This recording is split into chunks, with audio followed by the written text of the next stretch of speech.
চন্দ্রগুপ্ত চাবিটা বের করে দিতে চাবিটাকে দেখা মাত্রই সেখানে উপস্থিত একজন আচার্য বিস্মিত হয়ে বললেন, এটা তো সেই আলমারির চাবি যার মধ্যে আচার্য ভৃগু তার বহু বৎসরের কঠোর পরিশ্রমের দ্বারা লিখিত গবেষণাপত্র রেখেছেন। কিন্তু এই চাবি তো প্রশাসনিক কক্ষের সুরক্ষার দায়িত্বে থাকা সৈনিকের কাছে থাকে, এটা তুমি কি করে পেলে? আচার্য ভৃগুনন্দ সেখানে উপস্থিত ছিলেন। তিনিও এই দেখে হতবাক হয়ে গেলেন। আচার্য চাণক্য চন্দ্রগুপ্তর দিকে তাকিয়ে বললেন, বলো চন্দ্রগুপ্ত, এই চাবি তুমি কোথা থেকে পেয়েছো? এই চাবি আমি রক্ষার দায়িত্বে থাকা সৈনিকের চাবির গুচ্ছ থেকে চুরি করেছি। চন্দ্রগুপ্ত চাপা স্বরে বলল। এই শুনে সকলে স্তব্ধ হয়ে গেল। চাণক্য জিজ্ঞেস করলেন, কিন্তু তুমি কেন এরূপ করলে? চন্দ্রগুপ্ত বলে চলল, আচার্য ভৃগুনন্দর গবেষণা পত্রগুলোকে সুরক্ষিত রাখার জন্য। যদি আমি এরূপ না করতাম তবে এত বৎসর ধরে কঠোর পরিশ্রম দ্বারা তৈরি গবেষণা পত্রগুলো বিনষ্ট করে দেওয়া হতো। এটা তুমি কি বলছো চন্দ্রগুপ্ত? আমার গবেষণা পত্র আবার কে বিনষ্ট করতে চাইবে? ভৃগুনন্দ হতভম্ব হয়ে প্রশ্ন করল। চন্দ্রগুপ্ত তার দিকে তাকিয়ে উত্তর দিল, সেটা আমি জানি না আচার্য, কিন্তু আপনার গবেষণা পত্রগুলোকে সুরক্ষিত রাখার জন্যই আমি এই চাবি চুরি করেছিলাম। এই সব শুনে আচার্য গজানন রেগে বললেন, মিথ্যে কথা বলারও একটা সীমা আছে, কিন্তু এর তো মিথ্যার কোনো সীমা নেই দেখছি। ও এটা জেনে গেছে যে কেউ আচার্য ভৃগুর গবেষণাপত্র বিনষ্ট করতে চাইছে, কিন্তু সেটা কে সেই বিষয়ে ও কিছু জানে না। সত্যি আশ্চর্য বটে। শান্ত আচার্য গজানন, চন্দ্রগুপ্ত সত্যি বলছে নাকি মিথ্যে তার প্রমাণ এক্ষুনি হয়ে যাবে। আচার্য চাণক্য গম্ভীর হয়ে কথাটি বললেন। এবার চাণক্য উচ্চস্বরে কারোর উদ্দেশ্যে ডাক দিলেন, সুরজমল, ওদেরকে নিয়ে এসো তো।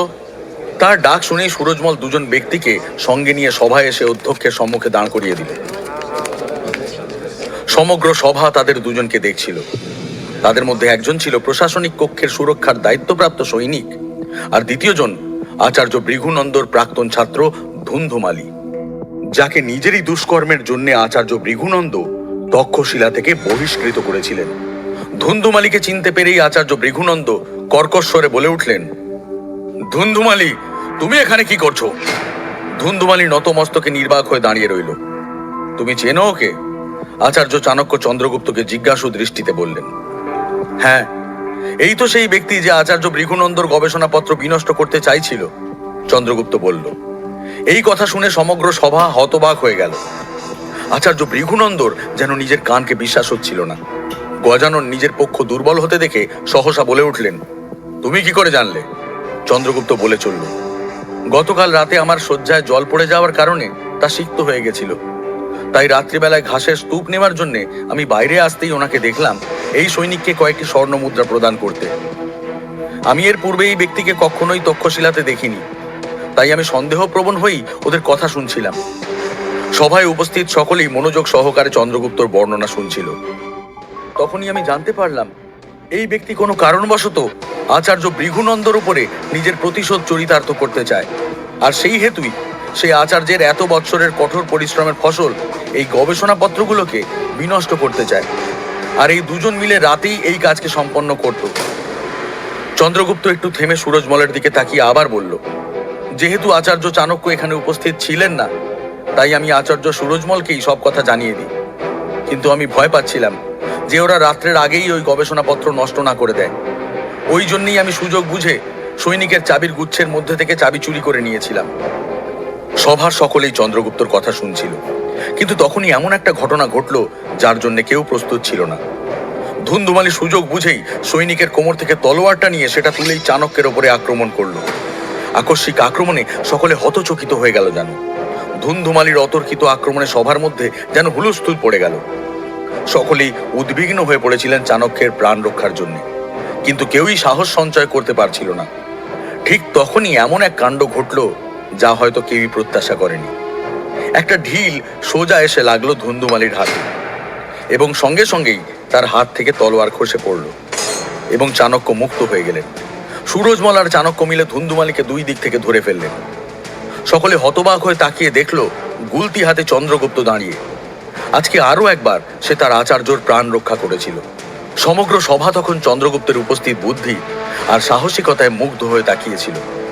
চন্দ্রগুপ্ত ধুন্ধুমালীর দিকে তাকিয়ে বলল, আমি এখানের ছাত্রদের থেকে শুনেছিলাম যে আচার্য ভৃগুনন্দ বহু বৎসর ধরে গবেষণা করে জটিল রোগ নিরাময়ের জন্য ঔষধির ওপরে গবেষণাপত্র লিখছিলেন। আর আমি তখনই নির্ণয় করে ফেলেছিলাম যে তার এত পরিশ্রম আমি তোমাকে নষ্ট করতে দেব না। আর আজকে তুমি আমার আচার্যের ওপরে আক্রমণ করে আরো গর্হিত কাজ করেছো। চন্দ্রগুপ্ত আচার্য গজাননের দিকে তাকিয়ে কাতর স্বরে বলল, আমি এই গবেষণা পত্রগুলোকে সুরক্ষিত রাখার উদ্দেশ্যেই ওই কক্ষে প্রবেশ করেছিলাম, কিন্তু তার আগেই আপনি আমায় ধরে ফেলেছিলেন। তার কথা শুনে সকলেই চন্দ্রগুপ্তর প্রতি সহানুভূতি প্রকাশ করতে শুরু করলো। আর আচার্য ভৃগুনন্দ উঠে চন্দ্রকে আলিঙ্গনে বদ্ধ করলেন। এবার আচার্য অধ্যক্ষ মহাশয়ের দিকে ফিরে বললেন, অধ্যক্ষ মহাশয়, নীতি অনুসারে কারোর রক্ষার জন্য বলা মিথ্যে বা সমাজের হিতের জন্য করা কোনো ভুল কাজ শাস্তির যোগ্য হয় না। চন্দ্রগুপ্ত যা করেছে তা আচার্য ভৃগুনন্দর বহু বছরের কঠোর পরিশ্রমকে সুরক্ষিত রাখার উদ্দেশ্যেই করেছে। এবার যা নির্ণয় নেবার আপনি নেবেন।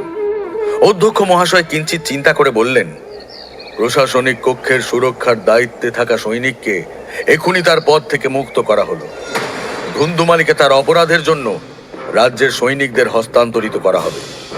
আর চন্দ্রগুপ্ত যেই কাজ করেছে তা সত্যি প্রশংসার দাবি রাখে, তাই তাকে তক্ষশিলা থেকে বহিষ্কৃত করা হবে না।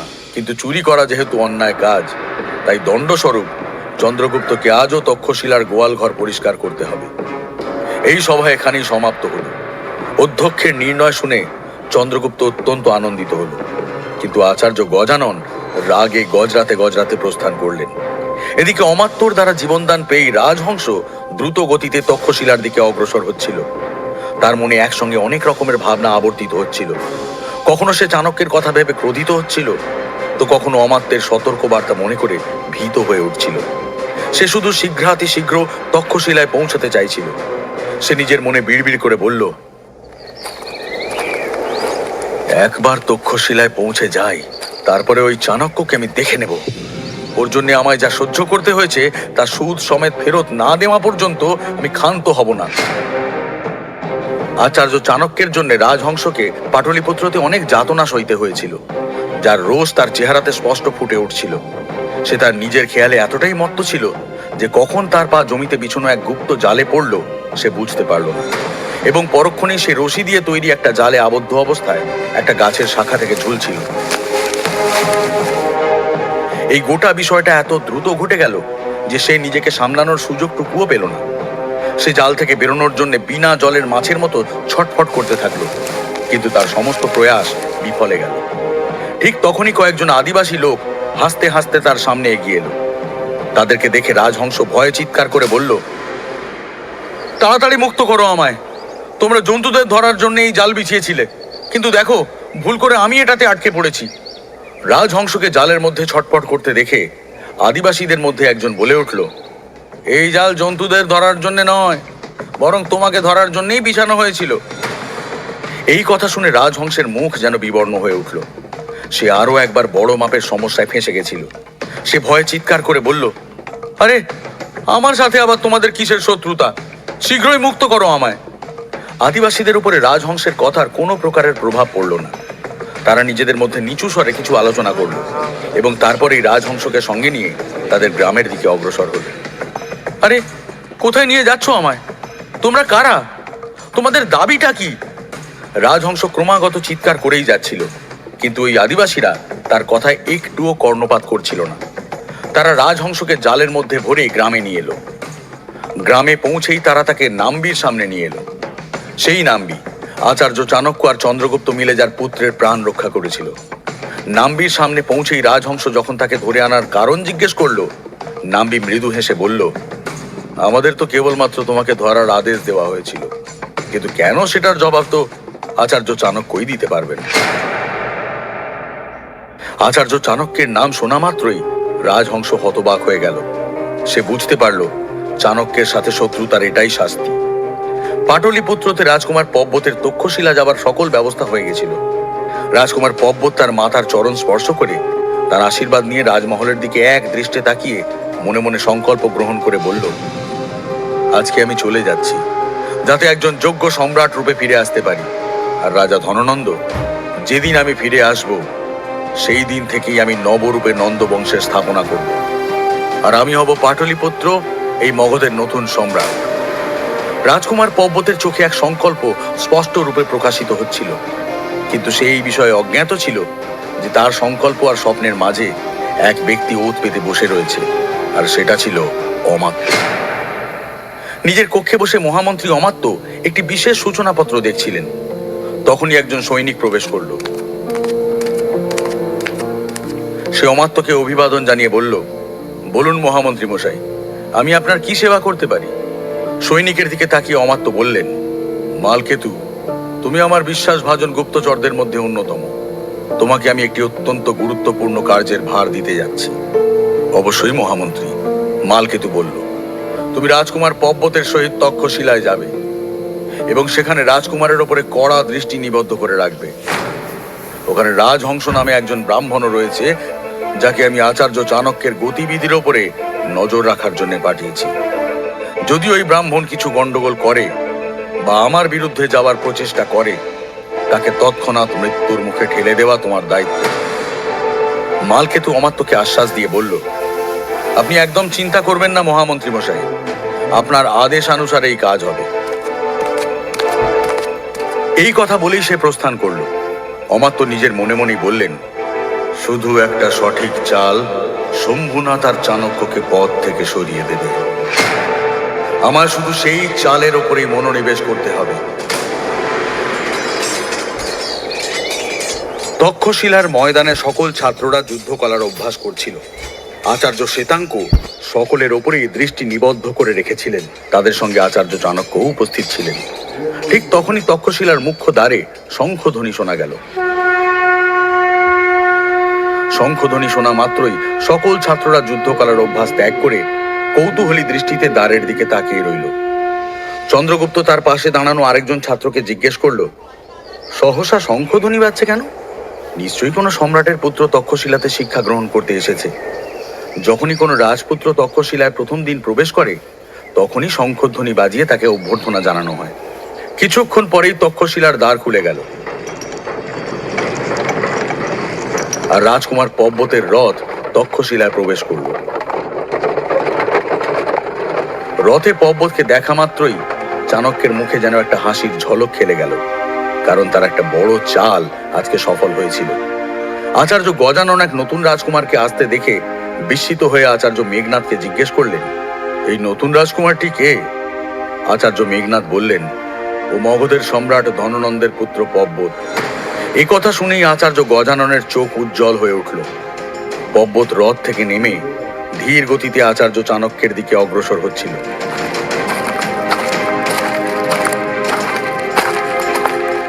তাকে নিজের দিকে আসতে দেখে আচার্য চাণক্য মৃদু মৃদু হাসছিলেন। সকলে হতবাক হয়ে ভাবছিল যে রাজকুমার পর্বত চাণক্যের দিকে অগ্রসর হচ্ছে কেন? সে কি চাণক্যর অভিবাদন করবে নাকি?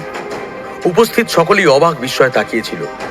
তখনই পর্বত আচার্য চাণক্যের পাশ দিয়ে সোজা আচার্য গজাননের সামনে গিয়ে দাঁড়ালো এবং তার চরণ স্পর্শ করে বলল, আমায় আশীর্বাদ দিন আচার্য গজানন। সম্রাট ধননন্দের পুত্রকে নিজের চরণে দেখে আচার্য গজাননের যেন আনন্দের সীমা রইল না। সে রাজকুমারকে তৎক্ষণাৎ উঠিয়ে আলিঙ্গনবদ্ধ করল। এই ঘটনায় যেমন আচার্য গজাননের আনন্দের অবধি রইল না, তেমনি আচার্য চাণক্যের বিস্ময়ের শেষ রইল না। তিনি বুঝে উঠতে পারছিলেন না এটা কি হলো। সেই দিন বিকালবেলায় সুকেতুরূপী সুকন্যা তক্ষশিলার সেবক আবাসের এক বিশাল কক্ষে সকলের অলক্ষ্যে তলোয়ারবাজি অভ্যাস করছিল। সে ঠিক করে তলোয়ার চালাতে পারছিল না, তবুও সে প্রয়াস করে যাচ্ছিল। নিজের মাতা পিতার হত্যার আক্রোশ এখনো তার মুখে স্পষ্ট ফুটে উঠছিল, আর সেই আক্রোশেই সে তলোয়ারটাকে এদিক ওদিক চালাচ্ছিল। ঠিক তখনই অন্য একটি তলোয়ার তার তলোয়ারটাকে আটকে দিল। সুকন্যা এক মুহূর্তের জন্য চমকে উঠল এবং পর মুহূর্তে সম্বিত ফিরে পেতেই দেখল সামনে চন্দ্রগুপ্ত দাঁড়িয়ে রয়েছে। চন্দ্রগুপ্ত তাকে উদ্দেশ্য করে বলল, তলোয়ারবাজির সর্বপ্রথম নিয়ম হলো সবসময় নিজের চোখ কান সজাগ রাখা, কারণ শত্রু যে কোনো সময় যে কোনো দিক থেকে আক্রমণ করতে পারে। চন্দ্রগুপ্ত ভেবেছিল তার কথা শুনে সুকন্যা থমকে যাবে, কিন্তু হলো তার বিপরীত। সুকন্যা আরো দ্রুত বেগে তার উপরে একের পর এক প্রহার করতে শুরু করলো। সে বিনা বাধায় ক্রমাগত চন্দ্রগুপ্তের উপরে প্রহার করছিল, আর চন্দ্রগুপ্ত তলোয়ার দিয়ে সেই প্রহারকে নিষ্ক্রিয় করছিল মাত্র। চন্দ্রগুপ্ত দেখল সুকন্যা ক্রমাগত আক্রমণাত্মক ভঙ্গিতে তার উপরে প্রহার করেই যাচ্ছে। তখন সে এক প্রকার চিৎকার করেই বলে উঠল, এটা তুমি কি করছো সুকন্যা? আমি তোমার মিত্র চন্দ্রগুপ্ত, আমায় হত্যা করে দেবে নাকি? এই শুনে সুকন্যা তার তলোয়ার থামিয়ে ক্রোধিত হয়ে বলল, মিত্র তো সেই হয় যে সহায়তা করে, নিজের দেওয়া বচন পূর্ণ করে। চন্দ্রগুপ্ত সুকন্যার কথার অর্থ বুঝতে না পেরে বিস্মিত হয়ে জিজ্ঞেস করল, সুকন্যা তুমি কি বলতে চাইছো? তুমি বুঝতে পারছো না আমি কি বলতে চাইছি? তাহলে তো আমার কিছুই বলার থাকতে পারে না। সুকন্যা কথাটা বলেই অত্যন্ত ক্ষুব্ধ হয়ে মুখ ঘুরিয়ে নিল। সুকন্যাকে তার উপরে এতটা ক্ষুব্ধ হতে কখনো দেখেনি চন্দ্রগুপ্ত। সে কিছুটা উদ্বিগ্ন হয়েই বলল, সুকন্যা আমাকে বলো, তুমি আমার উপরে এত ক্রোধিত হয়ে আছো কেন? তুমি আমায় কি কথা দিয়েছিলে যে তক্ষশিলাতে তুমি যা শিখবে আমায় সেটাই শেখাবে, কিন্তু তুমি কি সেটা করেছো? সুকন্যা অভিমানের সুরে কথাটা বলল। চন্দ্রগুপ্ত এবার সুকন্যার ক্রোধিত হওয়ার কারণ বুঝতে পেরেছিল। সে অবাক হয়ে বলল, আচ্ছা, তার মানে তুমি এই সামান্য একটা ব্যাপারে রাগ করেছো? সুকন্যা উচ্চ স্বরে বলে উঠল, এটা একটা সামান্য ব্যাপার নয় চন্দ্রগুপ্ত। তুমি খুব ভালো করেই জানো আমি তক্ষশিলাতে রূপ পরিবর্তন করে শুধুমাত্র এই কারণেই প্রবেশ করেছি, যাতে আমি যুদ্ধকলায় নিপুণ হয়ে উঠতে পারি। কিন্তু এটাও তোমার খেয়াল রাখা উচিত যে দেওয়ালেরও কান আছে। আচার্য চাণক্যের কণ্ঠস্বর ওই কক্ষের মধ্যে প্রতিধ্বনিত হলো। তাকে দেখা মাত্রই দুজনে নিজেদের তলোয়ার নিচে নামিয়ে রেখে আচার্য চরণ স্পর্শ করল। আচার্য দুজনকে আশীর্বাদ দিয়ে কিছু একটা চিন্তা করে বললেন, তোমাদের দুজনের সবসময় এই বিষয়ে খেয়াল রাখা উচিত যে তোমরা কোথায় আছো আর কি বিষয়ে কথা বলছো। সুকন্যা করজোড়ে বলল, ক্ষমা করবেন আচার্য, আমি ক্রোধিত হয়ে ভুলবশত বলে ফেলেছি। সুকন্যা, অত্যাধিক ক্রোধ মানুষের পতনের কারণ হতে পারে, আর তাই এরপর থেকে খেয়াল রেখো। নিজের ক্রোধকে এরূপে বিফলে যেতে দিও না। ক্রোধকে যত্ন সহকারে পালন করে সেটাকে সঠিক সময় সঠিক স্থানে ব্যবহার করতে শেখো। সুকন্যা নতমস্তকে বলল, যথা আজ্ঞা আচার্য। চন্দ্রগুপ্ত আচার্য চাণক্যের দিকে সংশয় ভরা দৃষ্টিতে বলল, আচার্য চাণক্য, আমি জানতে পেরেছি নতুন যে রাজকুমার তক্ষশিলায় এসেছে সে আর কেউ নয়, স্বয়ং মগধরাজ ধননন্দের পুত্র পব্বত। আর সে এসেই যেই রূপে আচার্য গজাননের চরণে লুটিয়ে পড়ল, আমার মনে হয় সেই রাজকুমারকে এখানে এনেছে। চন্দ্রগুপ্তর কথা শুনেই আচার্যের মুখে হাসি ফুটে উঠল। তিনি আত্মবিশ্বাসের সাথে বললেন, রাজকুমার পব্বতকে তক্ষশিলায় আচার্য গজানন নন, আমি নিয়ে এসেছি। চন্দ্রগুপ্ত আর সুকন্যা বিস্মিত হয়ে চাণক্যের দিকে তাকিয়ে রইল। আপনি? কিন্তু কেন আচার্য? ও তো রাজা ধননন্দর পুত্র, আর রাজা ধননন্দ তো আপনার সবচেয়ে বড় শত্রু। তাহলে নিজের শত্রুর পুত্রকে নিজের গৃহে আমন্ত্রণ করার কি অর্থ? চন্দ্রগুপ্ত অবাক বিস্ময়ে প্রশ্নগুলো করল। আচার্য চাণক্য গম্ভীর স্বরে উত্তর দিলেন, একেই রাজনীতি বলে চন্দ্রগুপ্ত। যখন তুমি শত্রুর ওপরে সোজাসুজি প্রহার না করে তার দুর্বলতার ওপরে আঘাত করবে, তখন শত্রু নিজে থেকেই ধ্বংস হয়ে যাবে। চন্দ্রগুপ্ত আর সুকন্যা দুজনেই আচার্যের কথার অর্থ উপলব্ধি করতে পারল না, কিন্তু তারা এটা ভালো করেই জানত যে আচার্য চাণক্য যাই করেন তার পেছনে কোনো বড় কারণ অবশ্যই লুকিয়ে থাকে। ঠিক তখনই সুরজমল কক্ষে প্রবেশ করল এবং আচার্যের নিকটে এসে নিচু স্বরে কিছু একটা বলল, আর সঙ্গে সঙ্গেই আচার্যের মুখের ভাব যেন বদলে গেল। তিনি তৎক্ষণাৎ চন্দ্রগুপ্ত আর সুকন্যার দিকে তাকিয়ে বললেন, আমায় এক্ষুনি প্রস্থান করতে হবে, তোমরা নিজেদের খেয়াল রেখো। দুজনে ঘাড় নেড়ে সম্মতি দিতেই চাণক্য সুরজমলের সাথে প্রস্থান করলেন। তারা প্রস্থান করতেই সুকন্যা চন্দ্রগুপ্তর দিকে ফিরে বলল, তাহলে কি স্থির করলেন সম্রাট চন্দ্রগুপ্ত? আমায় আজকে কিছু শেখাবেন নাকি? চন্দ্রগুপ্ত তার তলোয়ার তুলে বলল, অবশ্যই, আজকে আমি তোমাকে তলোয়ারবাজির কিছু সূক্ষ্মতার বিষয়ে শেখাবো, যেগুলো আমি সম্প্রতি আচার্য শ্বেতাঙ্কের সান্নিধ্যে শিখেছি। এই শুনে সুকন্যা উৎসাহিত হয়ে তৎক্ষণাৎ নিজের তলোয়ার তুলে নিল। পরক্ষণেই দুজনের তলোয়ারবাজির অভ্যাসে এমন রূপে লীন হয়ে গেল যেমন একজন ঋষি তার তপস্যায় হয়। এদিকে আচার্য গজানন যখন তার কক্ষে প্রবেশ করলেন, তখন তার মুখে প্রসন্নতার ছাপ স্পষ্ট ছিল। থেকে থেকেই তার মনে কেবল সেই দৃশ্যটাই ভেসে উঠছিল যখন গোটা তক্ষশিলার আচার্যদের সামনে রাজকুমার পব্বত এসে তার চরণ স্পর্শ করেছিল। গর্বে তার বুক যেন চওড়া হয়ে উঠছিল। তিনি আনন্দে এতটাই মগ্ন হয়েছিলেন যে খেয়ালই করলেন না তার কক্ষ অন্ধকার। আর তখনই অন্ধকারের মধ্যেই তার পা যেন কোনো বস্তুর সঙ্গে ধাক্কা খেল, আর সঙ্গে সঙ্গেই তিনি বেসামাল হয়ে মাটিতে পড়তেই যাচ্ছিলেন, কিন্তু কেউ যেন তাকে ধরে ফেলল। আচার্য গজানন চমকে উঠে ভাবলেন, এই অন্ধকারে কে তার ঘরে লুকিয়ে রয়েছে, কিন্তু ঘন অন্ধকারে কিছুই দেখা যাচ্ছিল না। গজানন কিছুটা ভীত স্বরেই বললেন, কে কে এখানে? কিন্তু কোনো উত্তর এলো না, যেন কেউ তাকে সাহায্য করেই তৎক্ষণাৎ কর্পূরের মতো উবে গিয়েছে। তিনি কিছুই বুঝে উঠতে পারছিলেন না, তাই তড়িঘড়ি বাইরে থেকে একটা জ্বলন্ত প্রদীপ ঘরে নিয়ে এলেন। কক্ষের মধ্যে সঙ্গে সঙ্গেই আলো ছড়িয়ে পড়ল এবং সাহায্য করা ব্যক্তিটিও দৃশ্যমান হলো। সে সামনেই দাঁড়িয়েছিল। গজানন দেখলেন সেই ব্যক্তি আর কেউ নয়, রাজকুমার পব্বতের সাথে আসা সৈনিক মালকেতু ছিল। তার সুঠাম শরীর আর কোমর থেকে ঝুলন্ত তলোয়ার তাকে একজন বীর যোদ্ধারূপেই প্রতিস্থাপন করছিল। তাকে দেখেই আচার্য গজানন হতচকিত হয়ে বললেন, তুমি এখানে কি করছো? আপনার প্রতীক্ষা, মালকেতু গম্ভীর স্বরে উত্তর দিল। আচার্য গজানন বিস্মিত হয়ে বললেন, আমার প্রতীক্ষা? কিন্তু কেন? মালকেতু তার দিকে সশ্রদ্ধ দৃষ্টিতে তাকিয়ে অত্যন্ত বিনয়ী কণ্ঠে বলল, কারণ এই তক্ষশিলাতে আপনার মতো বুদ্ধিমান আর মগধের হিতৈষী আর কেউ নেই। তার কথা শোনা মাত্রই আচার্য গজানন বিরক্ত হয়ে বললেন, তুমি যাই বলতে চাও স্পষ্ট রূপে বলো, আমার থেকে কি চাই তোমার? এই শুনে মালকেতু উত্তর দিল, আমার নাম মালকেতু, মগধের মহামন্ত্রী অমাত্যর সেবকদের মধ্যে অন্যতম। তিনিই আমার রাজকুমার পব্বতের সহিত তক্ষশিলায় পাঠিয়েছেন, যাতে আমি পব্বতের সাথে সাথে ওই কুটিল আচার্য চাণক্যের উপরে নজর রাখতে পারি। একটু থেমে সে আবার বলল, ওই ধূর্ত চাণক্য মহারাজ ধননন্দের বিরুদ্ধে যা ষড়যন্ত্র করছে সেটা আমায় জানতে হবে, যাতে আমি মগধকে সুরক্ষিত রাখতে পারি। আর এই কার্যতে আমার একান্তভাবে আপনার সহায়তা প্রয়োজন। যদি আপনি আমার সহায়তা করেন তবে মহামন্ত্রী অমাত্য বলেছেন আগামী সময়ে তিনি আপনাকে পুরস্কৃত করবেন। এ তো মেঘ না চাইতেই জল। আচার্য গজানন কবে থেকে এরকম একটা সুযোগের প্রতীক্ষা করছিলেন। তিনি অত্যন্ত আনন্দিত হয়ে বললেন, কেন নয়, অবশ্যই আমি তোমার সহায়তা করব। আমি তো নিজেই আচার্য চাণক্যকে উচিত শিক্ষা দিতে চাই, আর সেই উদ্দেশ্যেই আমি আমার ছাত্র রাজহংসকে মগধ প্রেরণ করেছিলাম, যাতে সে সেখানে গিয়ে চাণক্যের মগধ যাওয়ার সংবাদ ধননন্দকে দিতে পারে। কিন্তু জানি না সে সেই সংবাদ দিতে পেরেছিল কিনা। আচার্য গজাননের কথা শুনে মালকেতু বলল, রাজহংস সংবাদ দিয়েছিল, কিন্তু তারপরেও চাণক্য সকলের চোখে ফাঁকি দিয়ে মগধ থেকে ফিরে এসেছে। যদি তাই হয়ে থাকে তাহলে রাজহংস এখনো এলো না কেন? এতক্ষণে তো তার ফিরে আসা উচিত ছিল। আচার্য গজানন চিন্তিত হয়ে বললেন। আচার্য গজাননের কথা শুনে মালকেতু হতবাক হয়ে বলল, কি, রাজহংস এখনো এখানে পৌঁছায়নি? এটা কি করে সম্ভব? সে তো আমার আগে মগধ থেকে প্রস্থান করেছিল। এতক্ষণে তো তার এখানে চলে আসা উচিত ছিল। আচার্য গজানন দুশ্চিন্তাগ্রস্ত হয়ে বললেন, না, রাজহংস এখনো এখানে পৌঁছায়নি।